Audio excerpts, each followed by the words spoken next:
Hello and welcome to another edition of Truth and Rhythm, brought to you by Funknstuff.net. This is the interview show that gets deep into the pocket with contemporary music's foremost masters of the groove.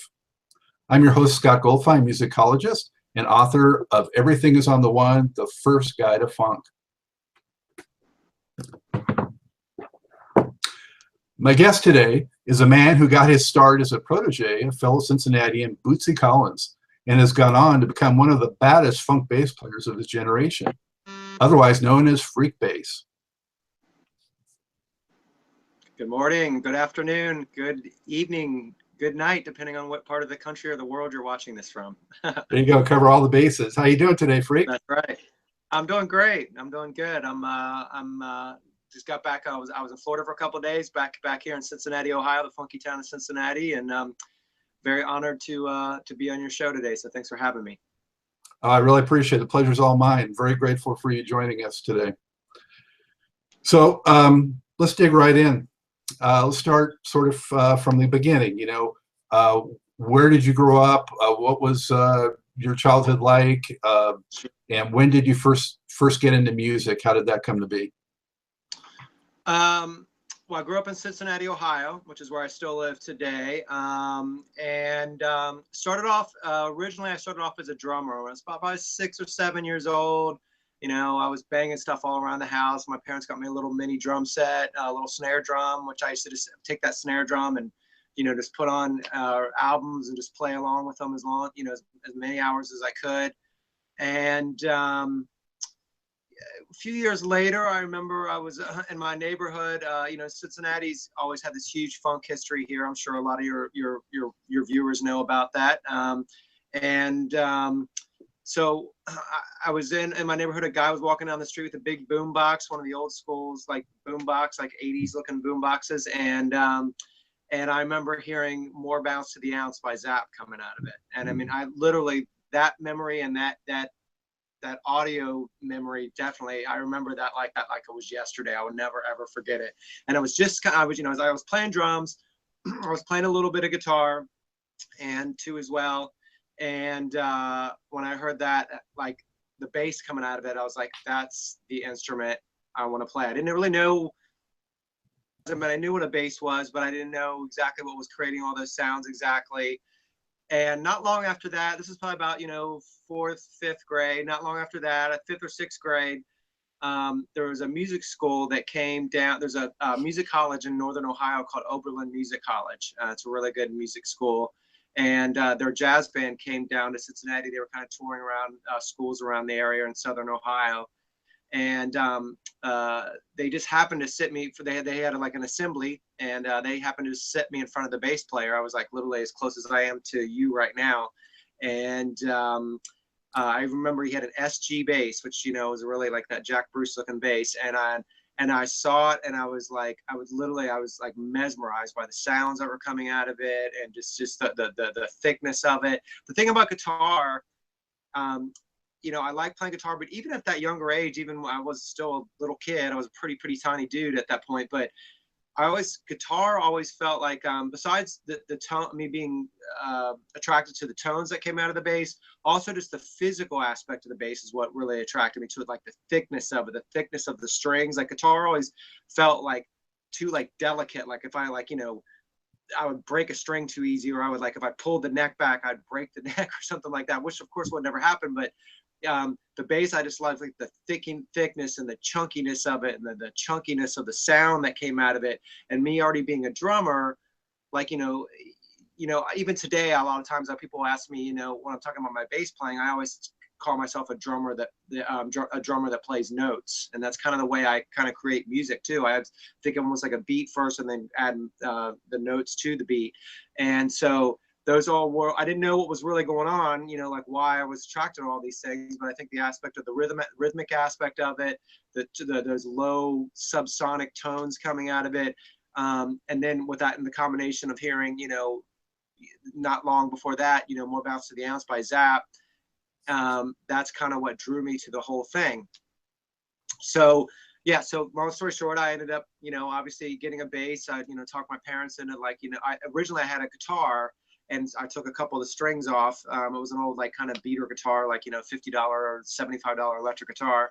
And so I tried to make my guitar like a bass. Finally, my parents got me a bass for Christmas. I think it was 6th or 7th grade. And so I started playing like crazy. The summer of 8th grade, between 8th grade, right before I went into high school, I wanted to kind of upgrade my bass. So I wanted a good bass. So I worked at a music store all summer. And about once a week, this guy came in there, and it was the first time he sat down and he started thumping and popping on the bass. And I was like, whoa, what is that? Like, I wanted to learn how to do that because didn't even know about that technique. And so he was a cool enough dude. He kind of could see how like mesmerized I was by his playing. So he would come in there and he'd like, you know, go grab a bass off the wall. So I'd sit down with him and he would kind of show me just something real simple little lick. And then I would try to mimic it. And then I would work on that lick all week long. It was almost like he was giving me lessons, but he was just kind of just a person that came in the store.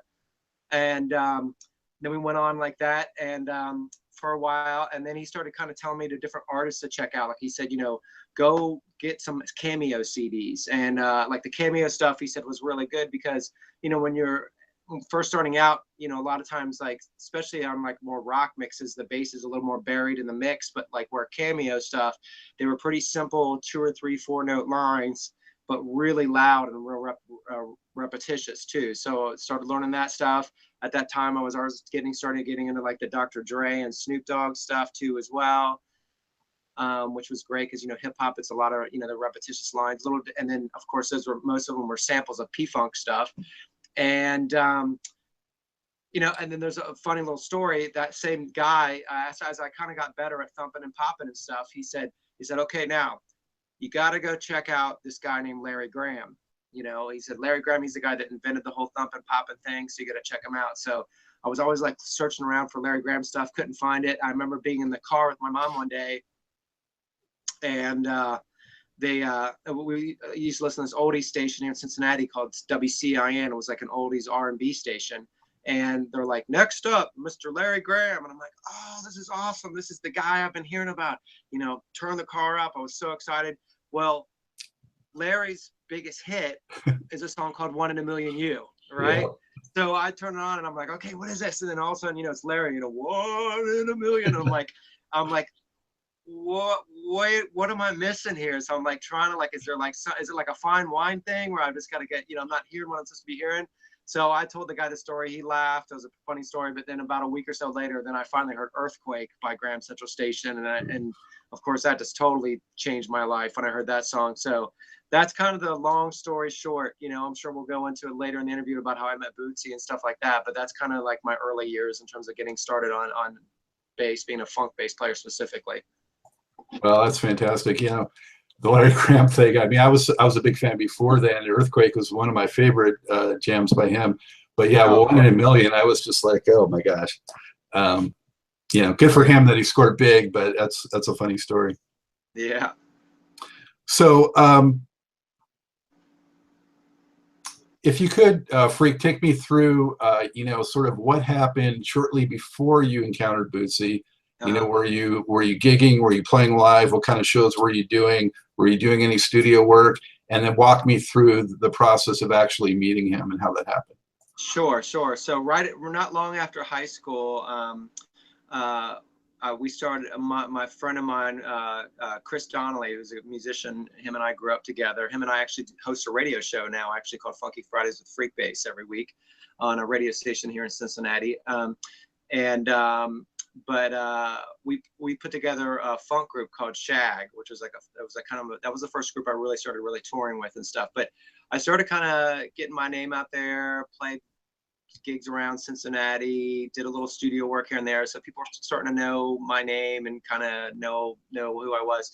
So not long after that, a gentleman who I'm sure a lot of your viewers know who he is, Mr. Gary Mudbone Cooper. Like I said, heard about me a little bit and asked if I wanted to come play on some demo work of some songs he was doing. Now, for those that don't know, Gary Mudbone, who as well as doing, you know, being an original member of Bootsy's Rubber Band and obviously on, you know, a ton of the Parliament Funkadelic hits. Obviously, he's still touring with George Clinton today as we speak. he also was in a band called Sly Fox, which had a #1 pop single called "Let's Go All the Way," and a song that he wrote. It was kind of a brainchild of his in the later '80s.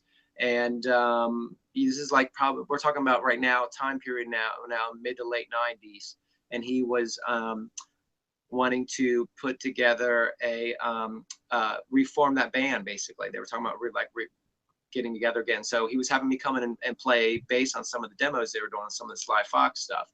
So we started connecting. I didn't even know Muddy was involved with any of the P-Funk or Bootsy stuff yet at all yet. I just knew him from the Sly Fox because that's kind of the circumstances I met him under. And so I would start going over to his house and hanging out. And then he started playing me these old videos. And I was like, wait a minute, you play with Bootsy? You know? And I was like, what's going on here? You know, and Bootsy in Cincinnati, he's, you know, being here from this town, he's kind of an icon in this town, always has been. And like, I remember probably being 3 or 4 years old, you know, going to like a CD store, record store, and, you know, seeing this huge cardboard cutout, Lifetime, you know, Bootsy, you know, hands on his hips, looking like freaking Superman. And that's another one of those images that always stuck, you know, you just get that image burned in your brain. I think that's from the One Giveth album, maybe. Yeah, that's probably the one. Yep, that's exactly probably the one. Yep, yeah, with the crown and all that kind of stuff on. Yeah, that's probably what it was. And but so anyway, so getting back to Muddy, so yeah, so Muddy and I, you know, got to be really good friends, and then he kind of started, you know, really turning me on to funk, playing me some really just amazing, like he would play me like rehearsals of like Bootsy's, you know, them rehearsing, and like really like, you know, listen to what, you know, Catfish is doing on the guitar there, or like how we're, how we're what we're doing to this groove to kind of like bring the rhythm of it back and everything. And it really was, you know, school for me. It was like, you know, going to like, you know, funk college. And a few months later, he asked me, he said, hey, I'm getting ready to there's a label over in Japan called P-Vine Records, which is like a funk and soul label over there. He said, they're doing a Jimi Hendrix tribute record, and it's not like cover songs, but it's original songs written about Jimi Hendrix from different artists. Earth, Wind & Fire were doing a track, Ohio Players. And so Mudbone, along with Michael Hampton, Kid Funkadelic, we're doing a track together called Father Forgive Him, I believe is the name of the track. You can actually find it at the funk store. It still shows up there, but I'd like to play bass on the track. And I was like, well, yeah, of course. And I said, well, cool. He said, well, cool. He said, well, I'll pick you up Saturday. And I said, well, where are we recording at? He's like, oh, well, Bootsy's going to produce and engineer it. So just like off the cuff, I'm like, oh, okay. You know, like, and I did that almost like the cartoon thing, like your head spins around for a second. And, you know, it wasn't any big deal to him, but it was like, whoa. So I'm thinking, wait, so we're going to Bootsy's house to do this? And, you know, but I didn't want to seem like, you know, like I'm too uncool. So I was just going to kind of roll with it. I'm like, all right, that's cool. Sounds great.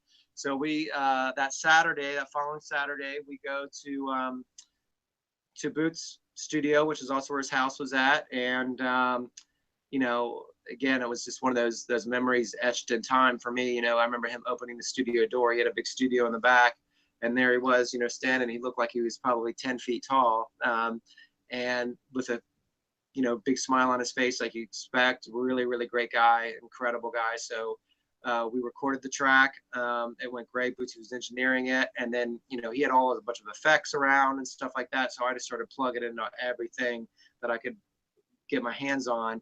And that's kind of where I kind of got my name too at that same day, because he started, he's, you know, I think it was partially he just met me, so couldn't remember my name that well, but he's like, man, you got that Freaky Bass thing going with all those effects and stuff. And then Freaky Bass became, hey, Freak, come over here. And next thing it was like, hey, Freak Bass, come over here. And then everybody in the studio and the engineers started calling me Freak Bass. And then so I went from there. So that's kind of how Bootsy gave me Donnie with that name, and it just kind of stuck after that. Yeah. Wow, that is some experience I can only imagine. I had the pleasure of meeting Bootsy back in the early 80s, excuse me, right around the time of the One Giveth, actually, when he was promoting that. And, you know, for me too, I was just blown away by the experience. He's so charismatic, but so just down and accommodating is how I found him. He really is. I mean, and you know, that he's one of these people that, you know, what you see is what you get type people. He's really, really a special person. And, you know, of course I, you know, feel blessed all the time to have spent so much time with him. And you know, while I was kind of forming all my musical opinions and, you know, working with him. You know, fast forward, not to cut you off, but like, you know, a couple weeks later after the session I was just talking about, I guess he was kind of digging on what I was doing and my approach to playing. And then so he called me up a couple weeks later and said, hey, why don't you come out to the studio and let's like write some songs together. So that's kind of how my whole relationship with him started. And we would sit there in the studio. You know, I thought I was going to go out there and learn all these really great bass, like I'm going to learn all this really cool bass tricks and all this stuff. And, you know, the biggest thing he, you know, taught me was really about production in the studio, how to produce records, live records versus studio albums, the different approaches. A lot about the business of music. You know, we would just sit there and talk for hours before we even played anything, you know, like 3, 4, 5 hours just sitting in the studio, talking about his experiences, you know, what was good for him, what was bad for him. I mean, again, it was just an amazing experience. And he's really from that school, Bootsy, where, you know, not give a man a fish, but whether teach him how to fish, you know, and that's kind of what he, you know, gave me all the groundwork. You know, I remember him calling me up one day and he said, hey, I got something for you. And I thought, oh, cool, he's gonna give me this cool bass or something like that. And he ended up giving me it was a SCSI drive for my MPC 2000 drum machine, so I could save my samples and everything on there, you know, because it was all about production. And that was all. He's like, you know, if you want to make a living at music and make a career at music, that is, you know, you got to learn how to produce and make records. And that was a huge, you know, that really set me on a journey I wasn't even ready for, and it was it took me to a new place that I didn't even know I would be. So it was, I'm internally thankful for everything that I learned from Bootsy. And still, you know, whenever I talk to him now, still, you know, every time it's always a learning experience whenever we talk.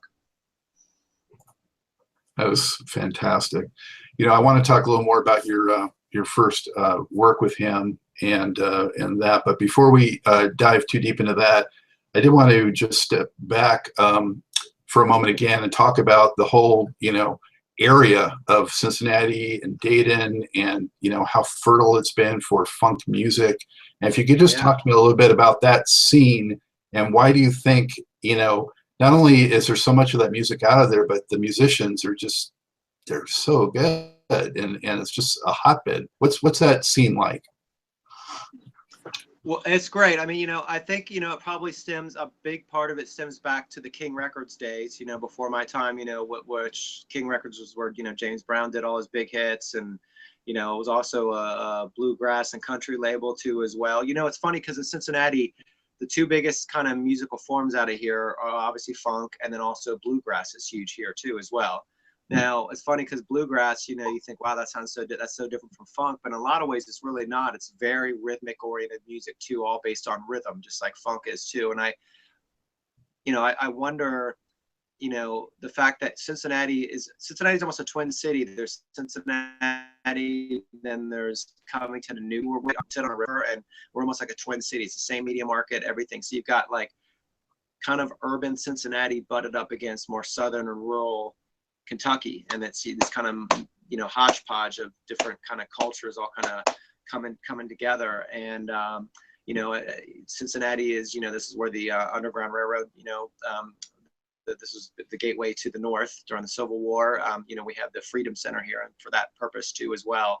So there's always been you know, it's kind of funny because you think about the cities that are kind of typically known as like a lot of your big funk cities, whether it be Cincinnati or Detroit or Minneapolis or New Orleans. There's always this, if you go into the history of everything, there's always some historical reference with definitely, you know, mixed cultures and as well. So, but yeah, I think Cincinnati, in terms of a musician thing, I mean, let me say this, like, to me, Cincinnati and Dayton and, you know, Ohio definitely has a very distinct funk sound. And, you know, New York has a kind of funk sound, you know, West Coast, you know, whether it be the San Francisco Sly and the Family Stone stuff has its own funk sound, Detroit, etc.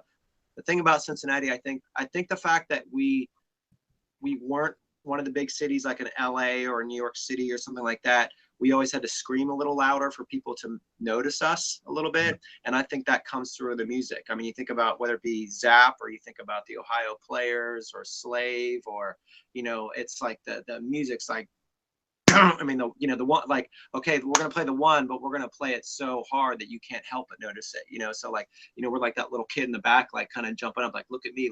And I think I think that's the reason why the funk out of this area of the country, it's very distinct, because you can, whether it be Ohio players, Zap, I mean, P-Funk, or not P-Funk, but Bootsy, Midnight Star from the 80s too as well. The music's all different, but it has kind of that common quality about, it's very much in your face. It's not so much about being subtle, like say hipster New York, or like a kind of LA type thing where we'll put some more subtlety in. We're definitely like right in your face about stuff. You know what I mean? So that's a big part of it, I think, here too as well. And I think the musicians kind of go to that too as well. We know, growing up, actually, the Ohio Players were my first favorite band. And, of course, I knew Bootsy was from that area, and by extension, Sure. Roger and Zap. But I really didn't realize, being a fan, that also Slave and Sun, Yeah. and so many of these other great bands were all from that area until much later. So I'm glad that the area is finally getting some of the credit it deserves. Well, Dayton just opened up the Dayton Funk Hall of Fame, which I'm pretty sure you've heard about, and that's really, starting to get some attention, and they're getting bigger every day. So it's really great. This area is getting recognized for that too as well. Yeah. The other thing I think is great, because of so many funk bands being in this area, it's a lot easier if you're an up and coming funk person, like I was or am, or whatever you want to look, how you want to phrase it. Like right now when I tour, that my keyboard player is Razor Sharp Johnson, who was original Bootsy's Rubber Band, and Rico Lewis, who toured with George Clinton for the last 15 years, because we're all in the same area. Like if I was in Florida or New York, or Razor lives 20 minutes from me. You know what I mean? And so I don't know if I'd have that stable of people to be able to work with. So that's a nice thing too, is that because there's so many, it's so generational, that there's more of a stable of artists to kind of combine and perform together too as well in this area.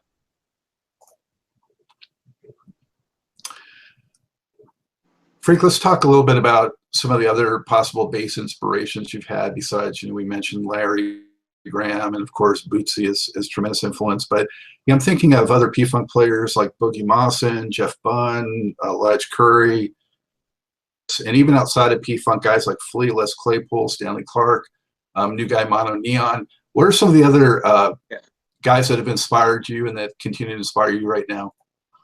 Yeah, well, Mono's great too. I mean, he's he does the exact same tour circuit that I do, so we bump into each other a lot. He plays with he's been touring with a band called Ghost Note, right now, and which is that's Sput's band, drummer Sput, who's Kendrick Lamar, Erykah Badu, Snarky Puppy. Sput and I are both on a label called Rope-A-Dope Records, which are out of Philadelphia. He's on Snarky Puppy, and my last couple albums have been with Rope-A-Dope, and so I know Mono from 2 Degrees of Separation with that whole thing too as well. I'm also a big fan in terms of current stuff. I'm a big fan of Thundercat too as well. I really like what he's doing. He's definitely taken the funk to a new level. It's not like just trying to rehash sounds from a different era, but definitely taking them to like a new future, which is what we need to do with the funk, in my opinion.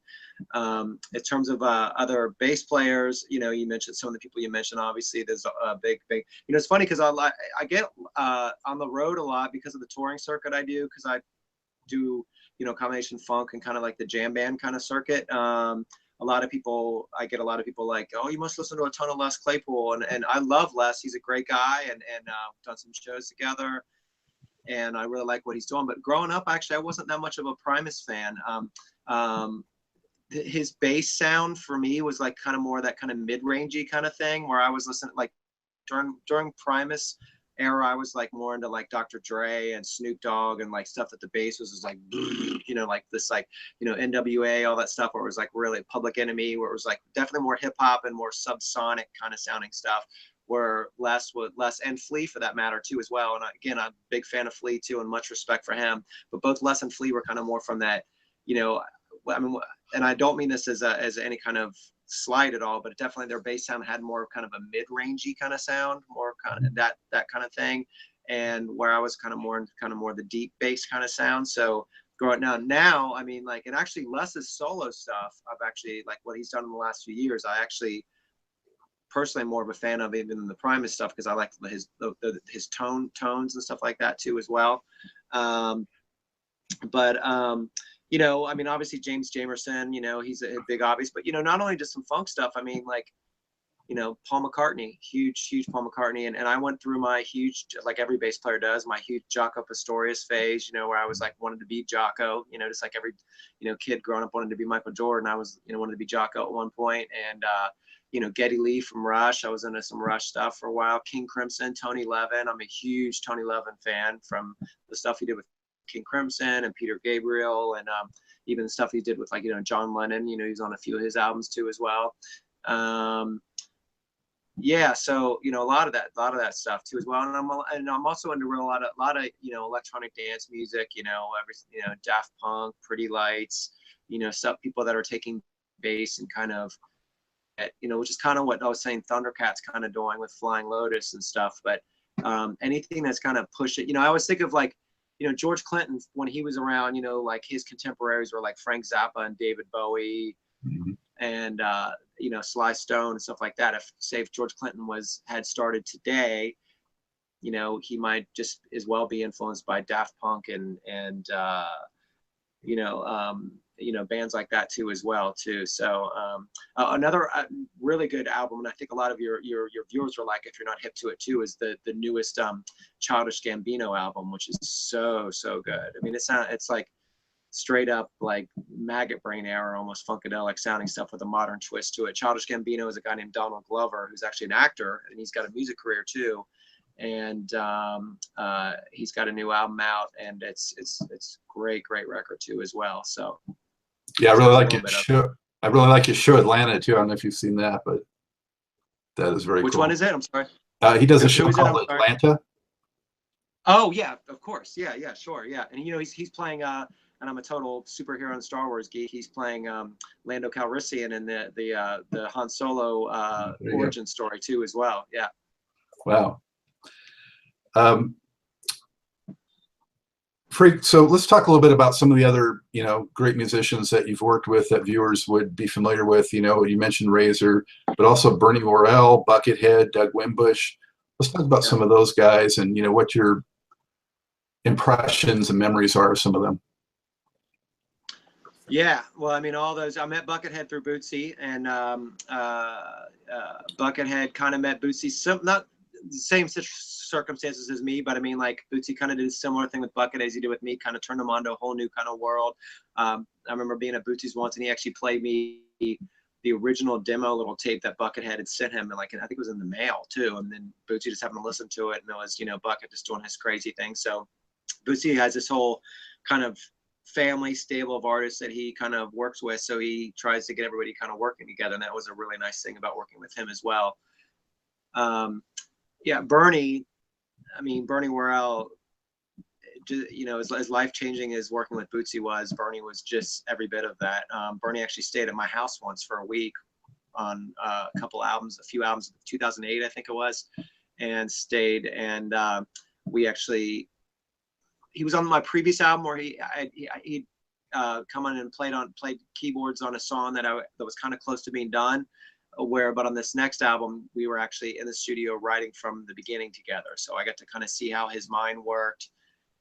And Bernie and I also toured in a group. I do a side project called Hittronics too, which is it's myself and DJ Logic, and it's usually a guy named Steve Mollitz, who's a keyboard player. Steve was on tour with his own group called Particle at the time.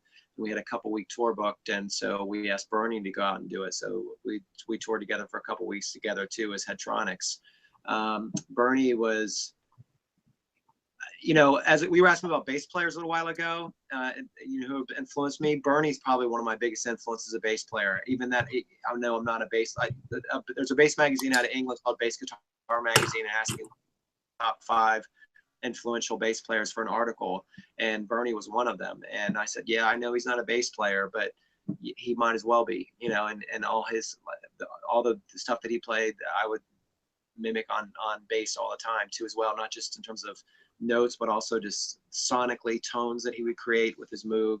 So he's you know, I don't know if you ever got a chance to meet Bernie or not, but he was a very incredibly special human being. And the word genius gets thrown around pretty loosely sometimes.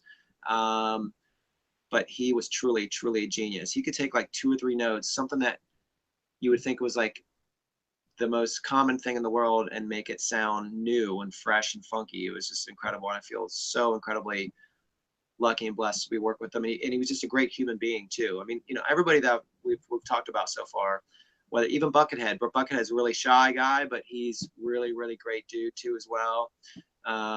One person I've been lucky enough to work with too as well is a guy named Mike Gordon from the band Fish too as well. He was on a couple of my albums, and we've become really good friends. And same thing, I mean, as mega and huge as Fish is, you know, you would never know it when you're hanging out with him, because he's just a good guy. And it's all about the music. And that's what's all these people, it's usually always about the music. And it's not the fact that there is the notoriety that they have is not just coincidence. I mean, there's so much talent there and it's just to be around that is always, I feel very lucky to do that. You mentioned Hittronics. I love that stuff, but I've only heard live. Did you guys ever record anything? No, we still have not yet. And we just did a gig last month in Vermont too as well. And we've always talked about that. We've come close. It's just the thing about Hittronics that's so tough is that what makes it work is what makes it work and special is also what kind of works against it. What makes it work is that you've got people that all have their own bands and all have their own kind of fan base and all that kind of stuff. Myself, Logic, and Steve, or Bernie in that case. And because of that, getting us together is really tough, because we're all touring so much on our own with our own projects. So, you know, setting a lot of time in the studio is always tough. Now, the thing about Hittronics that also is pretty wild is that when we do a show, no one knows the show, the 2-hour show or whatever we do is 100% improvised. We don't rehearse. We just show up, meet each other in a city, and do a whatever tour. And Logic starts his beats on with his DJ stuff. I start a bass line, and whether it be Bernie or Steve or whoever's playing keyboards, just starts a melody on top, and we just kind of start feeding off of each other. So that's the thing too. I think a lot of that's the reason why we haven't done the studio work yet so much, is because it's, you know, we've always been kind of scratching our heads about how we capture that on album, because we don't really have songs. They're all just one big continuous flow jam. So I'm sure we'll get there. And, you know, Hittronics what's nice about it is, you know, Hittronics is, which is weird to think about. Our first show was in 2010, which is almost, you know, 7 years ago, which is weird that it's been that long. And we still play today. You know, we may play 5 times a year, we may play 20 times a year, but it's like everybody kind of gets together. Somebody will come up and offer us a show, and we'll go out and do some shows together. So it's a kind of a ever evolving band. Freak, I'd like you to talk about, you know, what makes funk music so unique and special. You know, what qualities do you see it having that just, you know, get deep within the listener? And you know, why do you think overall is it more sort of have more wide acceptance and acclaim and recognition than it does? I think part of the longevity is, you know, funk's never broken huge. I mean, I guess, you know, the last couple of years you could say maybe with Uptown Funk by Bruno Mars, that was a pretty big hit, but generally it's always kind of almost like cult status, you know. And even back when it was, you know, back when it was hugely popular back in the 70s, and you know, like, you know, in like the late 90s there was the big, you know, the big swing craze, everybody's into swing, and then there was the big ska craze, and then, you know, and all these bands are trying to sound like ska bands, or all these bands are trying to sound like swing bands. Where funk is, it's like always, you know, it's about, you know, it's a feel and an attitude. It's not so much, you know, like play this note or play that note and you'll sound like a funk band. It's more about feel and groove and everything. And you know, it's hard to really put a word on what it really is, but you know, it's like one of those things, you know, when you hear it, but it's hard to really kind of describe what it is. But I think the fact that it kind of takes everything in society, whether it be musical things or actually, you know, lyrical things, and puts it under the microscope and kind of blows it up 10 times as big. I mean, George was great at that, obviously, and still is, to where taking, you know, and it's almost, you know, like whatever happens to be happening in society at that time, for bringing it up and making it really big. I remember I did an interview with George myself for my radio show, and he said, you know, back before, when they first started, you know, doing like hand claps on record, they would take those claps and just in the studio and just turn them up louder than anybody would ever thought about doing that. And then he said, you know, after that, you started noticing all the new drum machines that came out, all the hand claps had to be a lot louder because they created this whole new kind of sound with hand claps. That kind of thing, just really pushing the limits on stuff. And I think that's one of the things about funk, is this always kind of pushes the limits of everything where it is. And there's, you know, yeah, there are certain tonal qualities to it and certain harmonic things you can do that are funky, but it's, again, it's all about feel and groove and stuff like that. And it's you know, there's it's not something you can teach in school too much. It's something you definitely have to live. Just seems that they've always wanted to try to, you know, lump it into R&B or lump it into here or there, and never really fully give it its due. And you know, to me, it's always been just such a unique, I mean, like you said, you know it when you hear it. Right. And there's definitely, and I think that what you mentioned about the R&B thing, a lot of the bands that, like, you know, they might say funk bands that have more of that R&B thing, that they kind of miss the rock. I mean, there's a big rock element to funk too, as well, as we know, and it's just like that heaviness of it, you know, to where a lot of, I mean, I've seen some like more R&B players play funk and it sounds different, you know, it sounds like, I mean, it still sounds groovy and danceable and all that kind of stuff, but that heaviness of it, I mean, you know, really a lot of it all goes back to James Brown with the One, you know, it's like, you just, that one has got to be the most dominant thing, you know, almost, that's probably the one, you know, drawing line you can pull between all the funk bands that are the real funk bands, is where, how that one's presented. And if you know, the one is not an option. That's what my manager says all the time. You mentioned Doug Wimbush. It's fun. My manager is a guy named Bevis Griffin, who used to just manage Living Color too, and you know, with Doug and stuff like that. And you know, he's always saying, you know, and catchphrase, the one is not an option. You know, the one's got to be there. That's not something you even have to even talk about. And if you got the one down, all the rest will kind of work itself where it needs to go.